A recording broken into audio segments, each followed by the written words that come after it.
Good morning, everyone. I'm pleased to be here today, marking another important step the city is taking to support survivors of domestic violence, intimate partner violence, and all kinds of sexual violence and exploitation.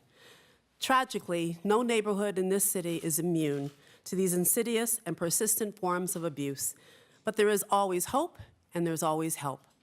Anyone suffering can call 311 and get connected to our city's 24-hour domestic violence hotline. And anyone can walk into one of our family justice centers located in every borough to receive help and support. En español, queremos que las víctimas de violencia doméstica llamen al 311 o vayan directamente a uno de los centros de justicia para familias de nuestra ciudad. Last month, we announced a series of new actions to protect and support survivors of violence, including the creation of free, supervised visitation centers in every borough, and a program to help survivors stay safely in their homes. And to help prevent the cycle of violence from ever beginning in the first place, we are expanding healthy relationship education to 128 middle schools this year. Today, we build on this work with the expansion of paid safe leave. And under the leadership of Mayor de Blasio, his entire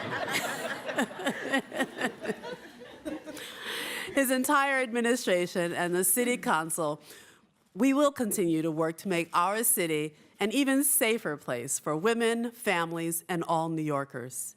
And now it's my pleasure to introduce Mayor Bill de Blasio. Thank you, Yep.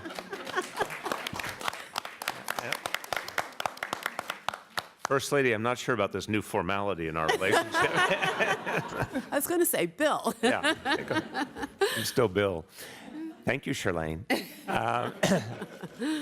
Thank you. I want to thank our First Lady because she makes it a point in all the work she does to attack the stigmas and the barriers to people getting the help they need and the support they need. This has been an intense theme through her work over these last 4 years. So today is another part of bringing down the barriers and treating people with the respect they need and getting them the help they need, and just recognizing how much stigma is our enemy in so much of what we do and how inappropriate it is, particularly to stigmatize those who have suffered through no fault of their own. So thank you for your extraordinary work, and welcome everyone to this hearing. Here's why this is so important. Domestic abuse and sexual violence upend lives profoundly, leave survivors looking for homes and jobs and care and support. Such a profound disruption, so much pain that has to be answered. People have to be supported when they go through this kind of horrible circumstance. And today we're taking a much needed step, to help survivors to lead a better life and move on with their path forward, and to particularly help them get the care that they need and deserve. We're proud that earlier on in the administration, we extended and expanded paid sick leave for so many New Yorkers that needed hundreds of thousands of people. And it gave 500,000 New Yorkers finally the freedom to know that they could get the care they need, or they could get it for a loved one without losing pay, without wondering whether their job would still be there. The bill we're discussing today, Intro 1313A, expands paid sick leave to include paid safe leave. And this is so important, that employees deserve paid safe leave if, God forbid, they end up in a circumstance where they have suffered abuse and violence. So survivors of domestic violence, survivors of sexual assault, of stalking, and of trafficking, or family who are survivors, relatives, will have this support. And employees and their loved ones will not have to make that horrible choice between making ends meet and putting bread on the table versus getting the care they need to move forward after such a difficult circumstance. it stands to reason we shouldn't force that choice on people. We should try and be supportive and try and help in every way. So this is a big step forward.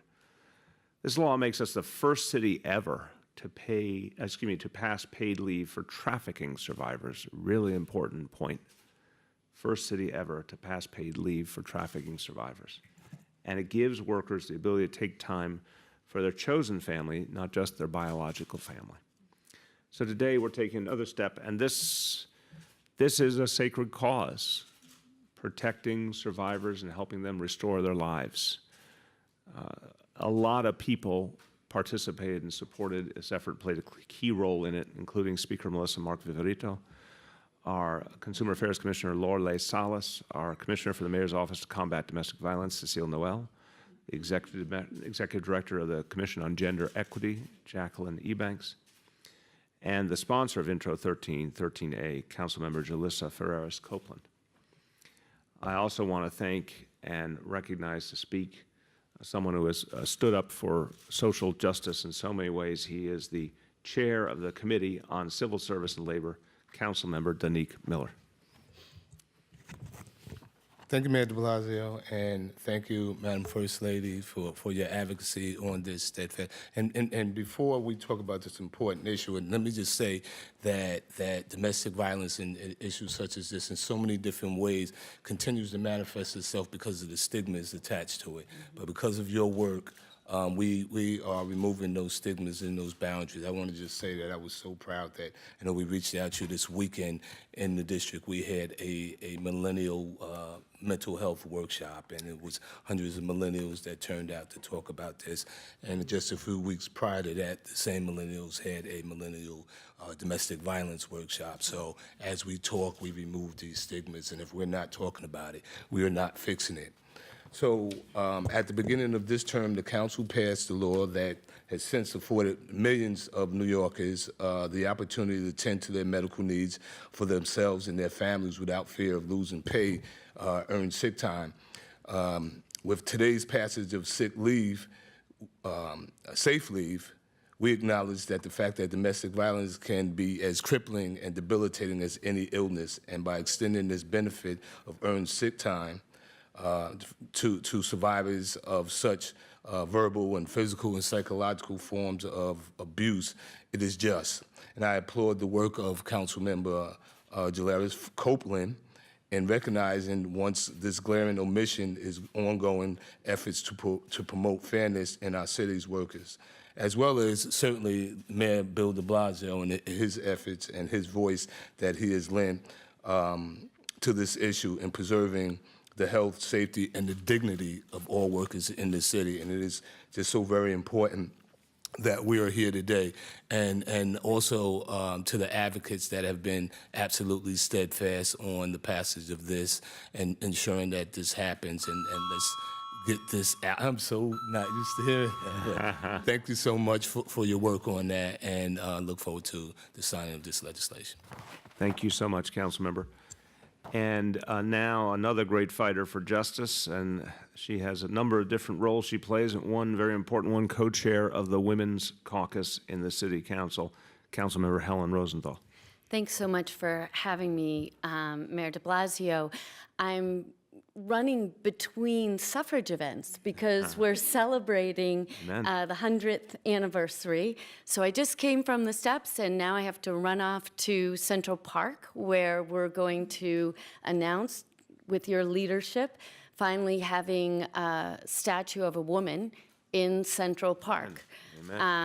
And I will just say, and this is completely out of line, that I hope that the second statue that's put up there is of Shirley Chisholm, who was a phenomenal leader and has motivated women of all colors, including myself. You know, the theme of the discussion has been when a woman's at the table, when a woman's in the room, in the discussions, many things change. One is the nature of the conversation, and the second is the substance.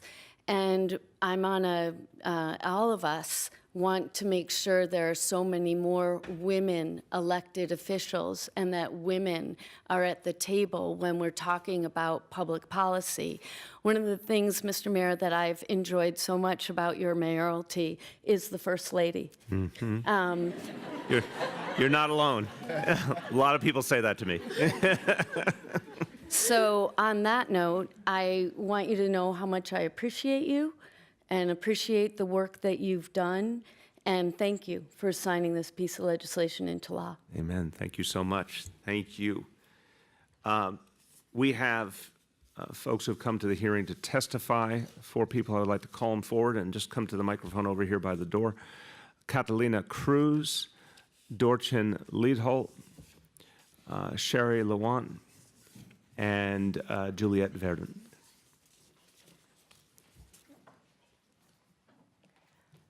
Good morning, everyone. My name is Catalina Cruz, and I'm the Chief of Staff for Councilmember Julissa Ferreras Copeland. She's under the weather today and asks that I read a short statement on her behalf. Last year, 1 in every 5 homicides and 2 in every 5 reported assaults in our city were results of domestic violence. Exiting the cycle of abuse takes resources and time. Intimate partner violence leads to an average of 7.2 days of lost work-related productivity every year. For many, this can mean having to choose between seeking help or keeping their job. I am proud to have partnered with the mayor and the First Lady in sponsoring the expansion of Earned Sick and Safe Time Act. Through it, survivors of domestic violence, sexual harassment, and human trafficking won't feel forced to choose between their safety and missing paid work. I want to thank Mayor de Blasio for promptly signing this legislation, his partnership on this proposal, and his tireless efforts to protect domestic violence survivors. First Lady Shirley McCray for her ongoing work as co-chair of the New York City Domestic Violence Task Force.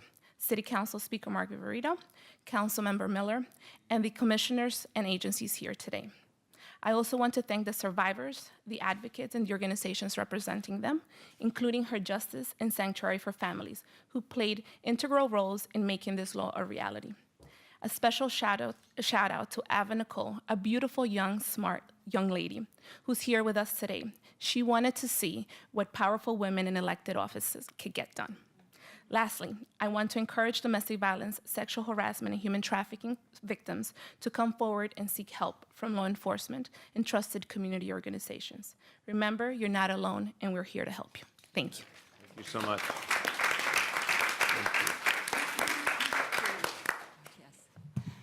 Thank you so much. My name is Dorchen Liedholt, and I'm the director of the Center for Battered Women's Legal Services at Sanctuary for Families. Sanctuary for Families is one of the largest providers of dedicated holistic services to victims of gender-based violence and their children in New York State. And we are so thrilled to be here to really celebrate this groundbreaking legislation. I'm giving this statement on behalf of our executive director, Judge Judy Harris Kluger. For too long and for far too many domestic violence victims, reporting abuse and seeking safety, medical assistance, services, and justice for themselves and their children has meant increased economic hardship, the loss of a desperately needed paycheck, or even a job, and even greater economic dependence on an abuser. The new paid safe leave law will provide domestic violence victims, and I'm so excited that it will also provide human trafficking victims. There's a tremendous overlap among these two groups of victims with protection from these harms and make it far easier for them and their children to achieve safety and to achieve independence. Sanctuary for Families is profoundly grateful to New York City Council, to our First Lady, and to Mayor de Blasio for their leadership in bringing about this groundbreaking law. It makes me, and I know everyone in this room, so proud to be a New Yorker. Thank you so much.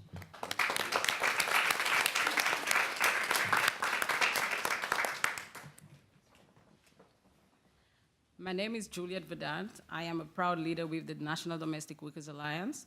The National Domestic Workers Alliance is home to the growing care and cleaning workforce that goes to work in American homes, supporting families.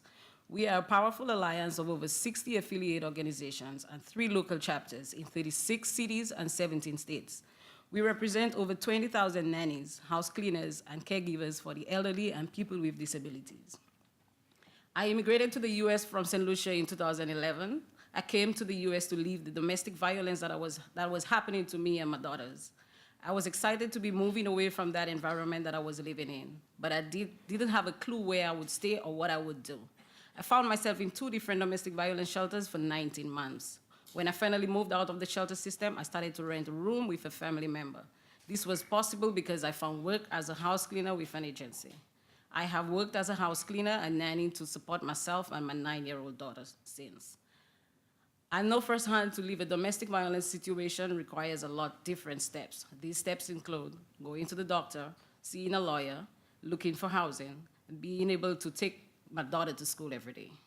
All these things take time. We also need to heal and work through the trauma. To fully leave bad situations, we need to find stable work eventually. And while we're working, we need to have the support to take care of ourselves. I know how important paid sick leave is. In one job I had, I worked nights in cleaning. My shift started at 10 p.m. I had a doctor's appointment at 5 p.m., but I had to wait very long, and also figure out childcare for my daughter. I still wanted to go to work, but couldn't make my 10 p.m. shift on time. My employer became very upset and told me not to come back. I did work for her again, but was afraid to take afternoon appointments for my health. In domestic work, there are also many cases of labor trafficking. NDWA and its affiliates like Attica and Damian have worked very closely to help trafficking survivors leave this situation and hold their employers accountable. In many trafficking situations, workers have their passports taken away. They work ridiculous hours around the clock. They are sometimes not allowed to move or leave their home freely, and in some cases also are physically and mentally abused. This is unacceptable and mirrors the pattern of power and control we also see in domestic violence. Just like survivors of domestic violence, we need to make sure when trafficking survivors leave the situation, they also have the space and time to take the steps they need. The members, staff, and leadership of the National Domestic Workers Alliance is thrilled to see the passage of the Safe Leave Bill, which will extend paid sick leave for domestic violence and trafficking survivors.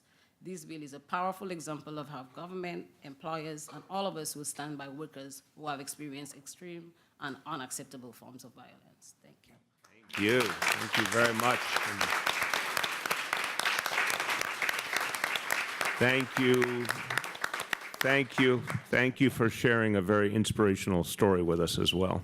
I want to commend you for all you are doing. Thank you. Go ahead. Thank you.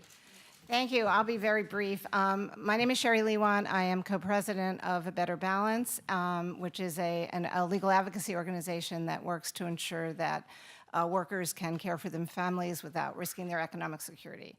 And we worked for many years to pass the Earned Sick Time Act, along with our colleagues in the coalition. Nancy Rankin's here from CSS. In 2013, we were able to pass it, and we are really thrilled to be here to get what we gave up when we had to pass it in 2013. And one of those things was coverage of domestic violence purposes, which are so important, as you've heard from everybody else. I am so grateful to this mayor and this council and the First Lady and to DCA and the enforcement agency that's enforcing paid sick time for really fighting to get this done, to get domestic violence back into the Earned Sick Time Act, because as you've heard, those purposes are just as important as time that when you're sick, to get your family safe, to get yourself safe. And I also just want to mention that we're also thrilled to see the expansion of the definition of what a family is in New York City. We followed the lead of some other cities that have done this also, and have recognized that there is a tremendous diversity in families, and we need to be able to take care of all of our family members and all of our loved ones. So I'm very proud to be living in this city, and again, thank you to everyone who's sitting up here and to Councilmember Ferreras for really working to make this happen. Thank you. Thank you so much.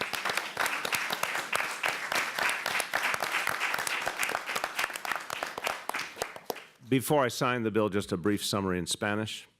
Estoy firmando una ley que amplía los beneficios de ausencia laboral por enfermedad a las víctimas de violencia doméstica, acoso y ataques sexuales y trata de personas.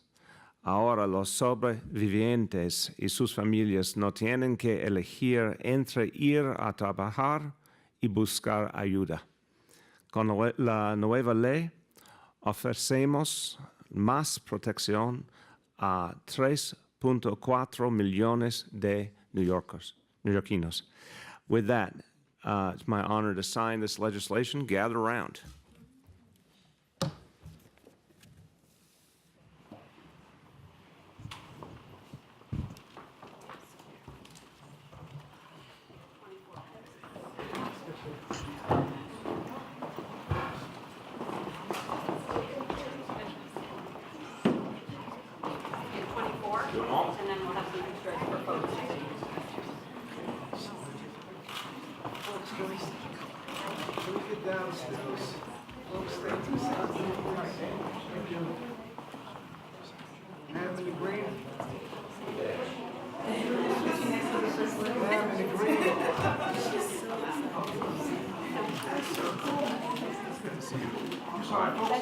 Everyone ready?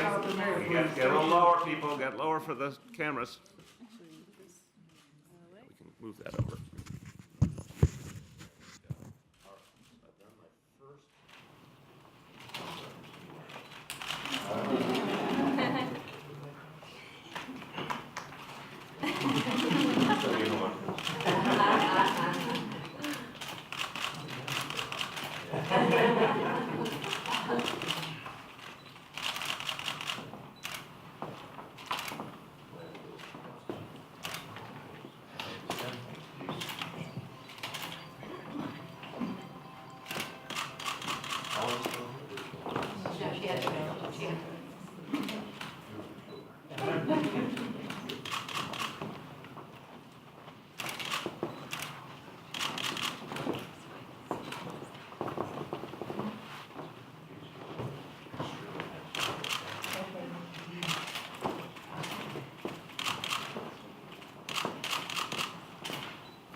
Slowly, everybody. You're right about that.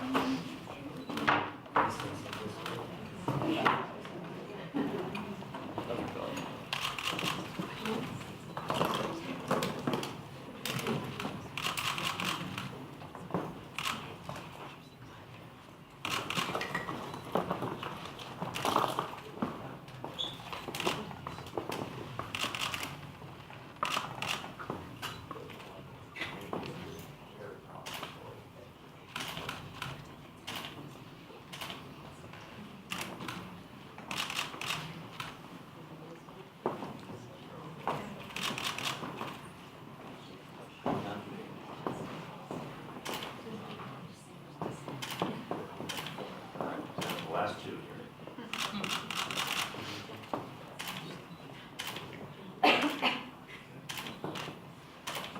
That's the last one. This bill is now law.